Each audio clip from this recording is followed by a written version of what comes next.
Hey guys, in this video I'm going to show you how to change margins in one page. Now, in order for us to get this done, we have this text right here, and let's go ahead and basically just drag here.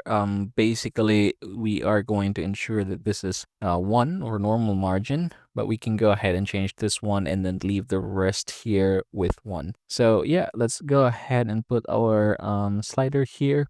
And then let's go ahead and click margins and then custom margins. And then from here, let's go ahead and change this to 0.25. That way it'd be very obvious. All right, there you go. So yeah, now from this point forward, you have the option down here, at this point forward or whole documents. What you're gonna do is just do the this point forward and then hit OK. So as you can see now, everything is at 0.25 margin. But what if, say, for example, from this point forward here, we're gonna go ahead and change it back. So that's also possible. Let's go ahead and hit margins here, and then we can go ahead and just adjust this back to 1.